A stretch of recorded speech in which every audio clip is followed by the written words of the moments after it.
Okay, seems to be working.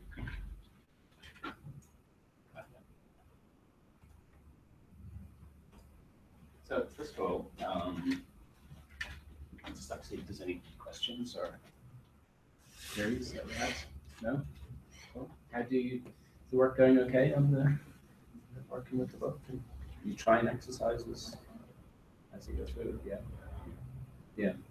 So I'd encourage you to do that as much as possible. It's the best way of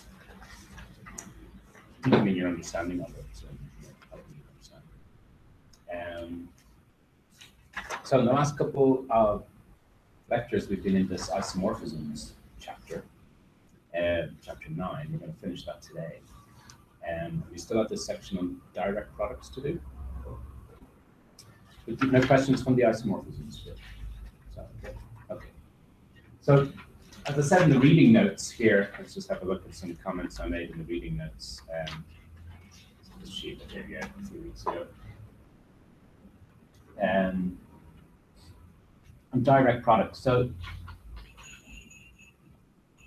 we'll talk through the main results that they have here. This is a way of well, it's two things really. Two kinds of direct product that we have. One of them is a way of taking, if you like, taking existing small groups that you might have and bolting them together to make a larger group. So it's a way of, constructing new groups from old. The other one of internal direct products can best be thought of as, well, one way to think of it is when you're looking at a complicated group, when you're looking at a group, the internal direct product construction gives you a way of recognizing when we can think about that group as being built out of a couple of its subgroups and being constructed and manufactured in a way out of its subgroups. Okay. So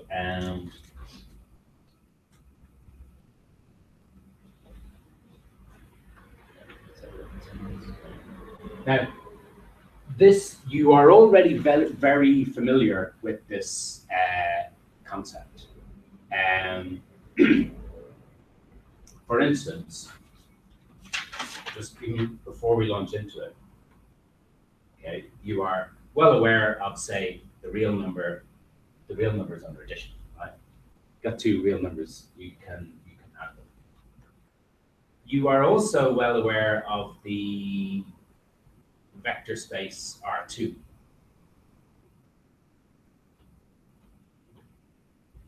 Okay, the vector space R2. So R2 consists of every pair that you can form, where the two values in the ordered pair, x and y, come from the real numbers.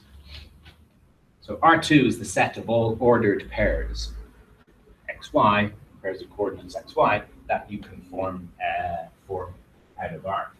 And if you've got two of these things, x1, y1, and then x2, y2, so two-dimensional vectors, and you want to add them, you can certainly do that. How do we add them? Well, we form the new ordered pair whose first coordinate is the addition of the two first coordinates, the two things you're adding, and whose second coordinate is the addition of the two second coordinates. So this is you've been looking at this kind of stuff since first year. Okay. It's important to recognize, if you consider these operations, now we're using plus everywhere, but really these are slightly different operations. So these two operations, this plus and this plus, this is the plus from R. This plus here is slightly different. This is the plus in R2. So we introduce this new operation, and it's a new operation because it operates on a new class of object. Okay, these things on the left and right here aren't real numbers; they're ordered pairs of real numbers. So we introduce this new operation which operates on ordered pairs, where we already have an operation on the things that go into the ordered pairs. And then we're able to define this new operation by making use of the already existing operation or operations in order to define this new. Okay. So you're very familiar with this, and this is an example of what's called here an external direct product, where we're taking two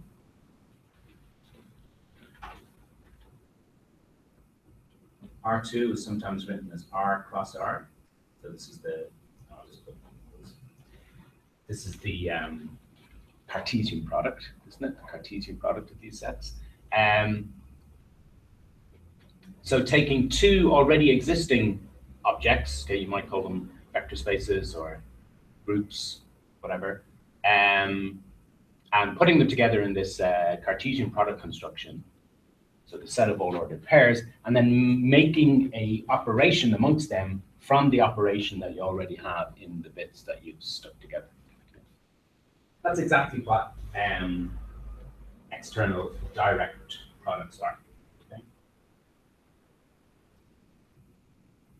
It's a motivating example with you guys, something you already know about. So let's look at the definition here. So if we've got, so here the situation we're in is where we've already got two groups. Okay, these two groups could come from the large family of examples of groups that we've already looked at. But we're keeping it completely general. We're not saying exactly what they are. They're just two groups. They might be abelian, they might be non-abelian, they might be cyclic, they might be not cyclic. Just completely general. We'll use dot as the operation in G. Circle is the operation in H. Pretty soon, though, we'll drop that notation for the operations, but it's useful here. Okay. Then we can certainly form the Cartesian product, G times H. Okay. In other words, the set of all ordered pairs. Okay. So as a set, our group is just the set of ordered pairs. Little g, little h. Okay. So the set of all these things is the Cartesian product of G times H. Okay, so it's a perfectly good set. Okay, it's a perfectly good set. There's no problems there. What we'd like to do is show that it's actually a group. Now, if it's going to be a group, we have to say what the operation is. And we're just going to do exactly the same thing here. We're going to define an operation amongst the ordered pairs by making use of the already existing operation or operations that take place amongst the objects that we put into the ordered pairs. Okay? So that's what we do. We claim that the Cartesian product, it actually does form a group. Here's the operation of it. Okay, we're not using any symbol for the operation here. We're just writing it multiplicatively. Okay, so we want to know how to take one ordered pair and multiply it by another ordered pair. Okay, and we do it just in exactly the same way. So we say that it's an ordered pair. And the thing in the first position is the product of G1 with G2, respecting the order, okay? G1 on the left, G2 on the right, using the operation, of course, that comes from G. That's the operation that you can use to combine G's. And in the second component of the ordered pair, you do the same thing with the H's, okay? But this time, of course, this is the operation from the group H, okay?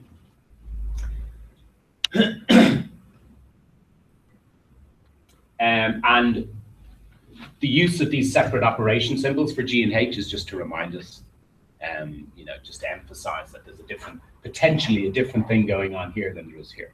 And the motivating example, they were both copies of the real numbers, so it's the same operation that was taking place in both, but in general it might be different. And then it's a bit of a pain to keep writing these symbols all the time, so we immediately drop it, and we'll immediately write these products like this. Okay, so first ordered pair times the second ordered pair is the ordered pair of the respective products. Yeah. But you think of the dot operation still being in here, and the circle operation still being in there. Okay. So the first proposition is simply to say that this is a group. Okay. It looks like a good candidate. It's a set of things that has been made out of two groups. and we have got a nice operation on it, a nice binary operation. I mean, this ordered pair is certainly still in the Cartesian product. Okay, so it's going to be closed. So it seems like a good candidate for a group, and indeed it is a group. Okay, now to prove that, you've got your group axioms, your group conditions that you'd have to check. So it's clearly closed. You look at this. This is an ordered pair. Is it an ordered pair of something from G with something from H? Well, yeah, this is a product of things in H and in G, so it's in G. That's a product of things in H, so it's in H. Okay, so it's clearly closed. This, when I say closed, I mean this new operation is clearly the Cartesian product G with H is closed into that operation. So then you got to worry about associativity at the identity element and inverses. He doesn't. Does he even mention associativity there? Okay, he doesn't. Okay, he mentions it in the last sentence, so maybe we'll spell that out a bit more. But so what's the identity in this group? Well, there's really only one object that could be the identity, just reasonably using mathematical intuition. It has to be the ordered pair of the two identities. Okay, you take the identity element from G, the identity element from H, you form that ordered pair.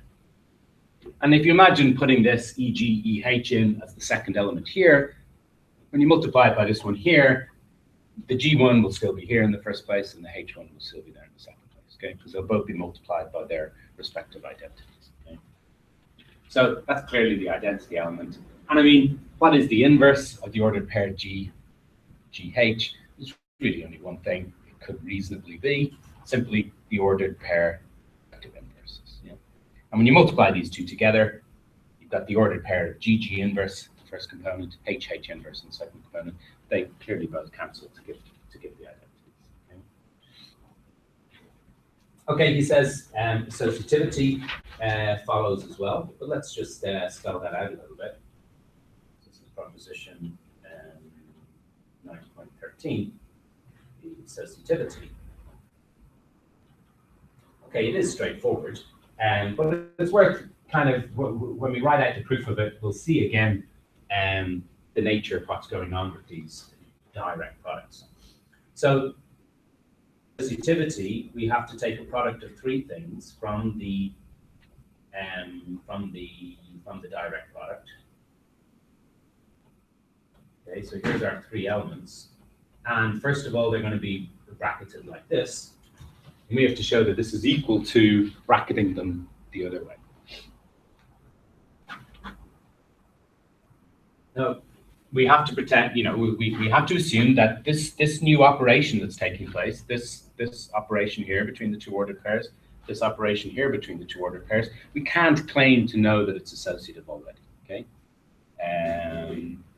Okay, we're told it is, and we're trying to prove it is here, but we have to act. We can't just pick up these two brackets and straight away flip them over here where we want them to be, because that's what we're trying to prove. We're trying to prove it's associative.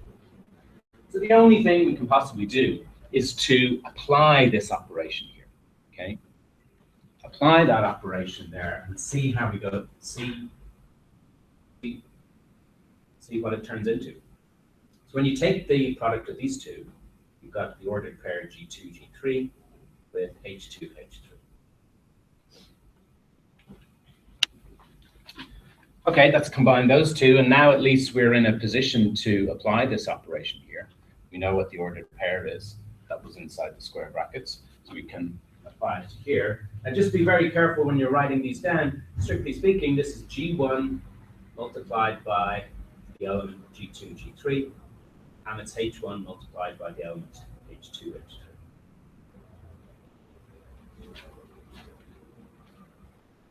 Now, we're trying to prove associativity of this new operation. And what are you looking at here? You're looking at here a clear instance of a triple product from the group G and a triple product from the group H. And it's bracketed in a certain way. So we're talking about associativity. So it's clear the thing to do would be to apply associativity. I know this operation, the operation that's taking place here, and the operation was taking place there. I know that they're associative because they are group operations. It's group operation from the group capital G, group operation from the group capital H. Okay. So, and I'm in a realm of talking about associativity, so the only thing to do is to apply associativity. Okay. So by associativity in the group G, I can rewrite that product like this. And by associativity in the group H, I can rewrite the product like this. Okay. And now I've got this kind of thing. But remember what I'm trying to do? I'm trying to prove associativity in the direct product. So I want to and break this down until it's looking like a product of things in the Cartesian product. And hopefully these brackets will have moved across to where they should be. You can kind of get the feeling that they will, because already I've got G1 with G2 and H1 with H2. And that will move these square brackets to bracket these two first, the G1, H1 and the G2, H2. See, what we're looking at there is an ordered pair made up out of products. This round bracket times G3 and this round bracket times H3. So by the definition of the operation in the Cartesian product, that's what I'm looking at. Okay? So that's just by the definition of this new operation. And then again, we've got this element there at the back.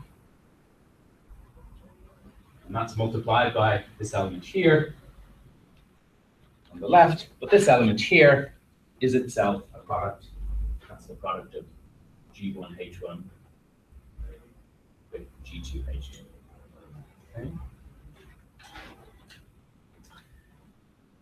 And from start to finish, that is indeed the associativity condition for G times H. Okay. And it will work for every choice of G1, G2, G3, H1, H2, H3. And it's worth emphasizing here that the crucial step, the kind of crucial step was here, where we were using the known associativity in G and H. Okay. In the first position, we're applying associativity in G. The second position, we're applying associativity in H. Okay. The rest of the steps from here to here and from here to the end, this is just the definition of the operation. The operation in G cross H. That's the same thing there. This is just the operation G cross H. So proving some group property for the direct product is a combination of using the definition of the direct product and the corresponding group property from the components G and H. Now, for proving a lot of basic things about direct products, that pattern or that theme or that way of proving it is very common, and that's more or less how the direct product inherits a lot of group properties, and that's where a lot of its group properties come from. They come from the corresponding group properties that are located in the component groups. So proving them can often be a case of breaking down what's going on in the direct product to what's going on in the component groups, using those facts, and then bringing it back up to the direct product. Okay, so that's a fully spelled out proof of the associativity. Okay. So it is a group, and indeed, the next example he uses is exactly the motivating example that we used at the start.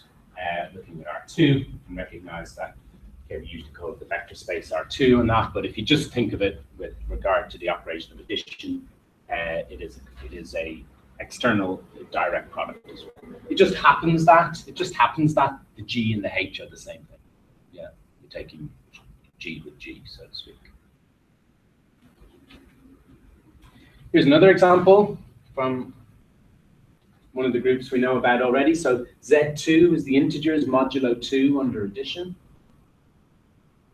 Very important group. All of our computers are based on operations on this group. Okay, this is the group for binary arithmetic. It's only got two elements, 0 and 1. 0 plus 0 is 0, 1 plus 1 is 0, 0 plus 1 is 1. That's all you need to know about that group. And everything we have in computers is based on that in some sense. But we can take the direct product of it with itself.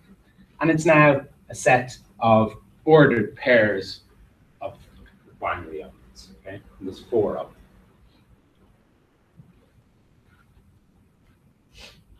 them. Now, the reason this example is shown here is that it shows something interesting, okay, which we're going to be returning to again and again. Suddenly now we've got this new group now, Z2 cross Z2, the product of Z2 with Z2. Now, in these Cartesian products, the number of elements that they have is clearly, because you're forming the set of all ordered pairs, then the total number of elements here will be the number of elements in this one multiplied by the number of elements in the second. Okay, so there's 4 elements here in total. 1, 2, 3, 4. There's another group with 4 elements that we know about, closely related to it, and that's the group of arithmetic modulo 4. Okay, the group of the integers under addition modulo 4. Now we're in the isomorphism chapter. Could these two groups have the same size? So there's certainly plenty of bijections from here to here. Might they be isomorphic? But we can immediately see that they're not isomorphic. Because if you take any of these ordered pairs here and add it to itself, you're either doing 0 plus 0, you're adding it to itself. So in each component, you're either doing 0 plus 0 or 1 plus 1. So the answer you're going to get is always 0, 0. It's always the identity. So in other words, every element of Z2 cross Z2 has order 2. But it's got 4 things. So in particular, it's not a cyclic group. Okay, there's no single generator for it. Whereas Z4, the integers under addition modulo 4, there is a single generator, namely 1. Okay, 1 generates everything in Z4.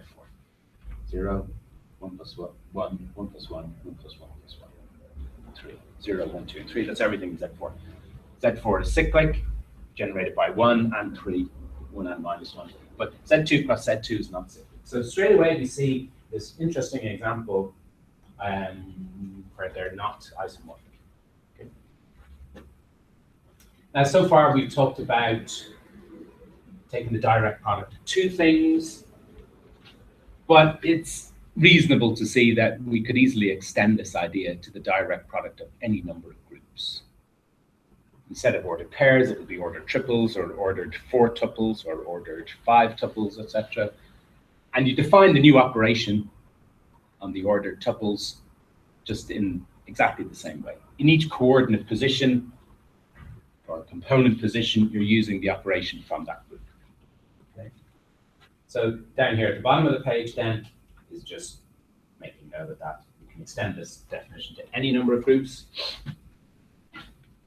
And you write G1 cross G2 cross, etc., all the way to Gn. And that group is defined in exactly the same way. And we can use this large product operator, capital Pi with subscripts and superscripts, remember, represents a product. And so we might write that. And if the groups are all the same, if they're all some group G, we can write G to the power n. Okay. So you can extend what we did with Z2 here. We can talk about Z2 to the power n. Then you get these tuples of binary values. Okay. So studying those provides a mathematical basis for,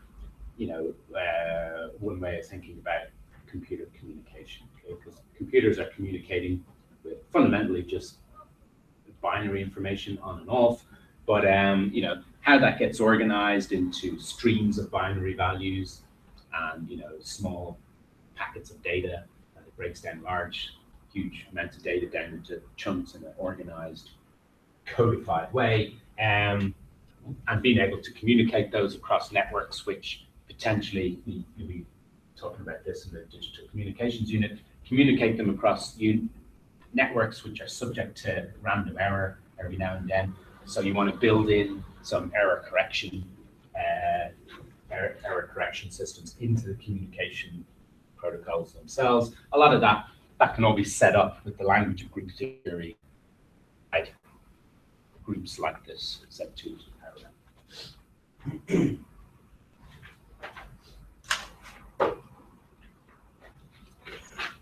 n. Okay, so we've got this nice way of taking products of groups, taking simple groups, so to speak, and gluing them together to give more complicated groups. So we'd like to understand, some aspects of it. So like that first example where we were looking at Z2 plus Z2 and comparing it with Z4, we were talking about whether these groups are cyclic or not. Well, we can build up a couple of results about that. Now, a group being cyclic or not has to do with the orders of the elements. Okay? Remember, the order of an element is the least number of times, or the smallest positive exponent that you have to raise that element to in order to get back to the identity element. That's the order of an element. It's the size of the cycle of elements that it goes through when you raise it to a power inside the group. So we can understand that quite well, and we can understand quite well how the orders of elements in a direct product, how they're related to the orders of their components in their respective home groups. Okay? That, because of the way the operation is defined in the direct product, that connection between the orders of this new element and the orders of G and the order of H, that connection is straightforward to describe. Okay?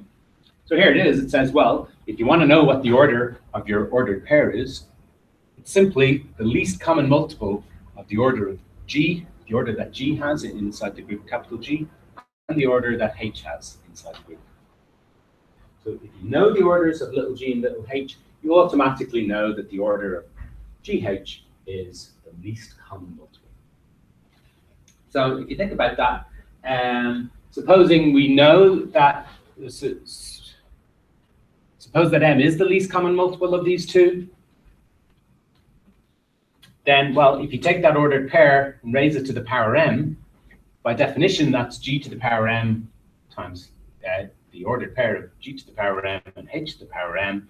But because m, it's the least common multiple of the order of g and the order of h, so because m is a multiple of the order of g, what we're looking at here is really just the identity in g raised to some power. So it's the identity. And similarly in the second component. H to the power m, because m you can factorize as the order of h times something, really h to the power m can be thought of as just the identity in group h raised to some power. Okay? So certainly, the least common multiple is, now remember, we've already proved that when you have a group element raised to some power being equal to the identity, then you know that the order of that element is a divisor of that power. Okay? Anytime you have a power of a group element equal to the identity, you know that that power has to be a multiple of the order of the element. Okay? So that means the least common multiple is a multiple of the order of G with H.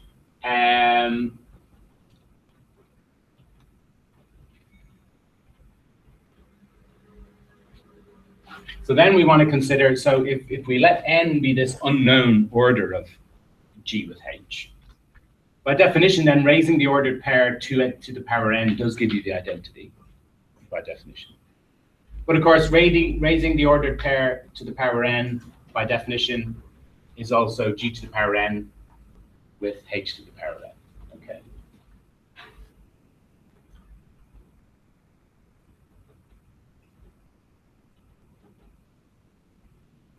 So therefore, this n must be a divisor of m, okay, because n is the order of this element G with H. We've already seen that m, which is the least common multiple of the order of G and the order of H, when we raise GH to that power, we get the identity. But now looking at this equation, we also see that n Because g to the n is equal to the identity, n must be a multiple of the order of g. And because h to the n is the identity, n must be also an order of a multiple of the order of h. So in other words, n is a common multiple of the order of g in the order of h. And it must also divide the least common multiple. But how can you have a common multiple of two things dividing the least common multiple? The only way you can have that is if the multiple is the least common multiple. Okay? So just by carefully considering the products here, we get to this thing that actually n must be equal to n. Okay? Because m is the least common multiple, but we also find out that the order of g and h is a common multiple. So therefore, they have to divide each other. In other words, so they have to be equal. Okay. So it's worth reading that carefully. It can be a little bit. It's quite a tight logical proof kind of. This result extends to direct products of any number of things. Okay. If you've got some long vector of group elements belonging to a direct product, the order that this has in the direct product is simply the least common multiple of the orders of each of its components within their respective groups.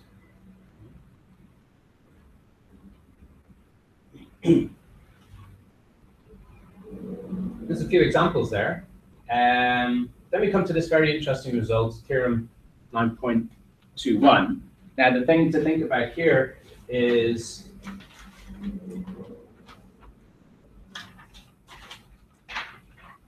if we think here of the example,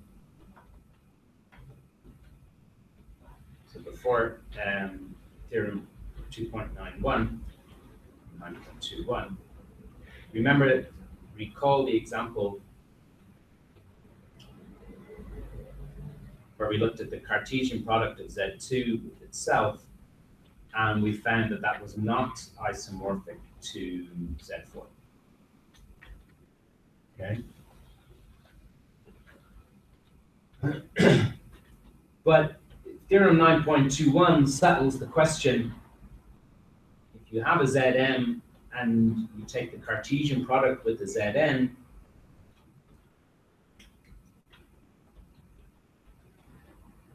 let's just put a big question mark over it. The question of, is this isomorphic? Because it has the same number of elements, Zm times n. We've seen one example here where they're not isomorphic, but this raises this question. Can we describe the situations under which these are isomorphic or they're not? And again, this has quite a nice straightforward proof. We can look at it now. And it kind of connects back to the ideas, some of the ideas we looked at in number theory. So the answer is yes, they are isomorphic, and we understand sometimes, and we can describe exactly when that's the case. So they're isomorphic if and only if the two numbers m and n are co-primed. So they're co-primed. They don't share any common factors apart from the triple factor one. Okay. Now it's an if and only if. So there's two directions to prove. The first direction to prove, which is probably the easiest one, is the one that he does second there in the book. But the easiest one to prove is to assume that the GCD of m and n is 1.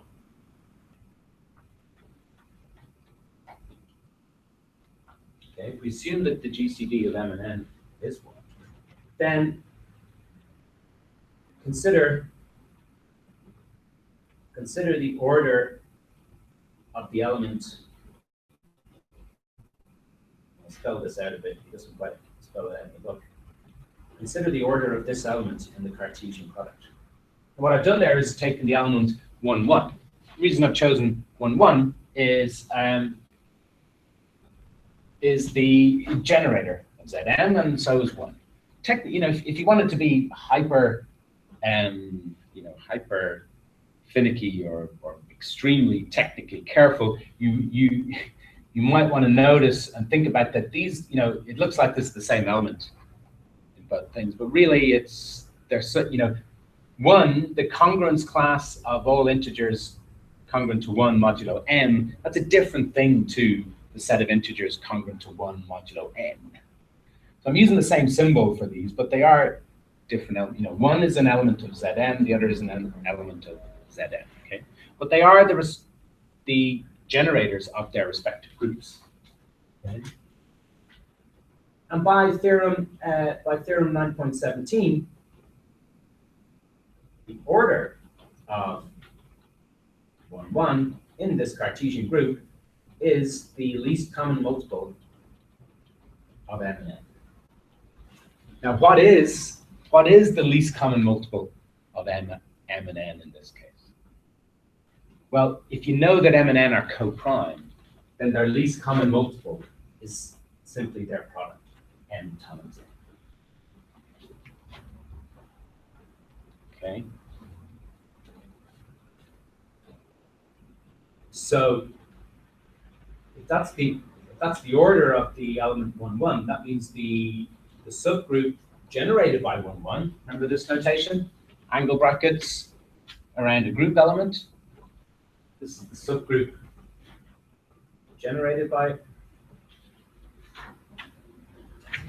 subgroup of Zn plus Zn generated by 1. Well, if 1, 1 is order mn, this must contain mn elements, m times n elements, okay? But there are only m times n elements in the Cartesian product, in the direct product. So if this subgroup contains that amount of elements, it must be the whole group.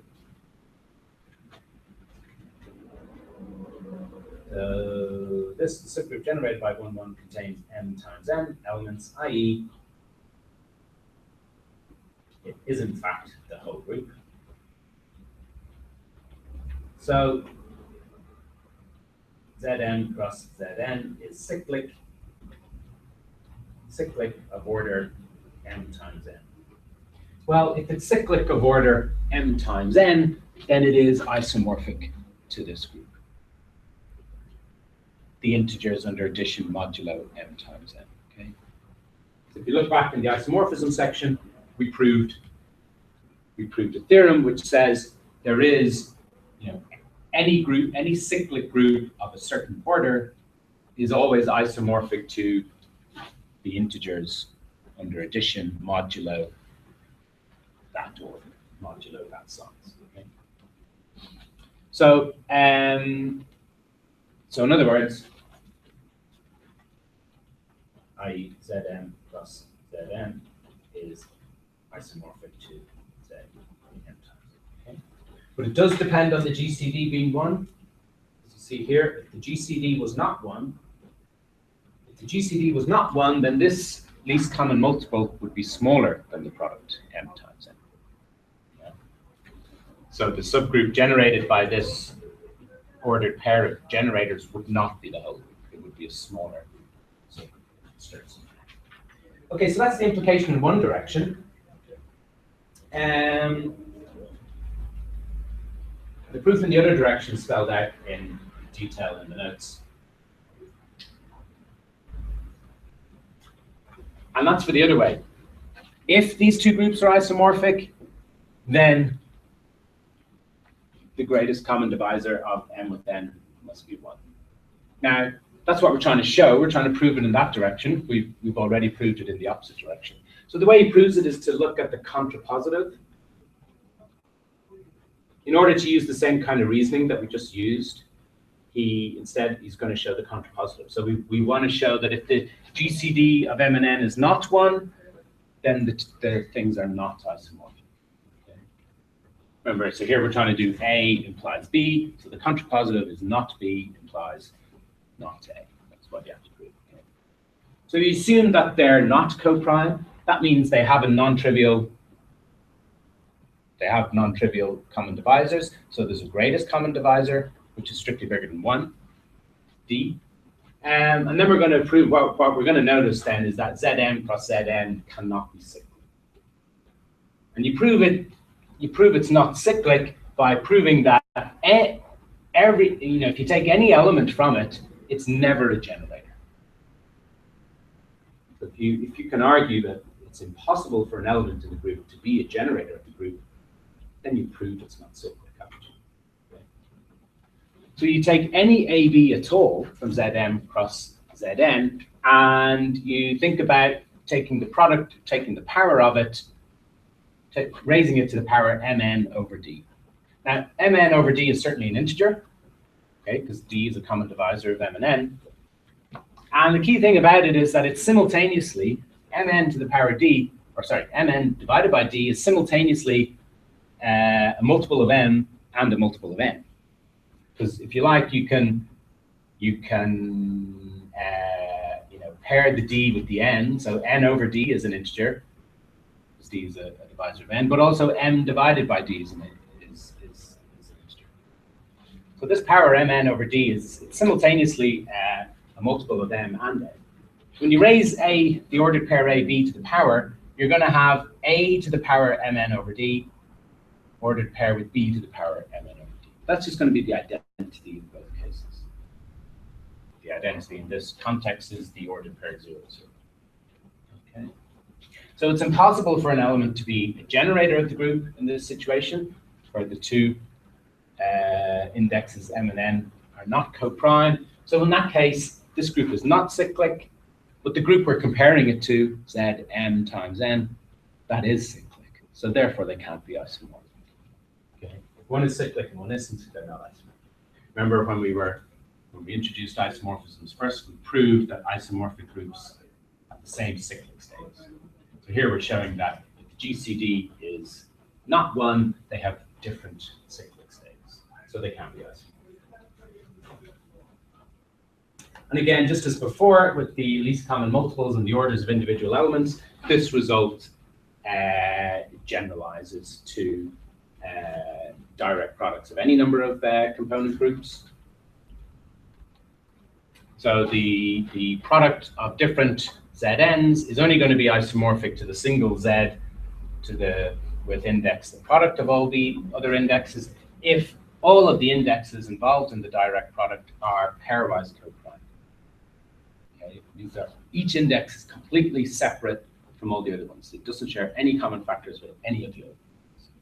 The GCD of any Ni with any Nj is always equal to 1. So this gives us a nice, this corollary 9.23 here is particularly nice.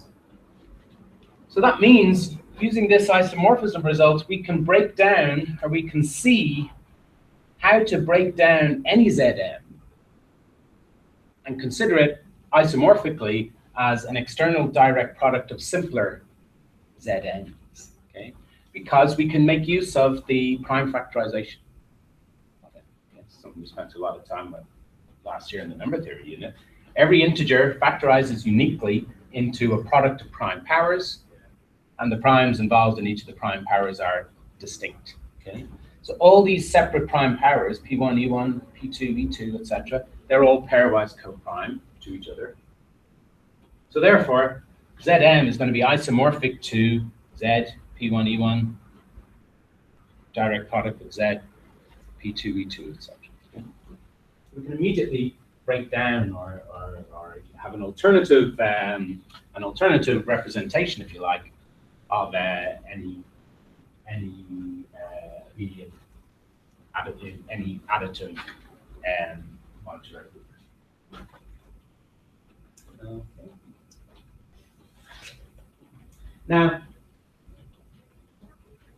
that was all talking about external direct products. I'll leave you to read through this section yourselves. I don't have to, because we're coming to the end of it. So there's a short section here on internal direct products. And it's looking at a very similar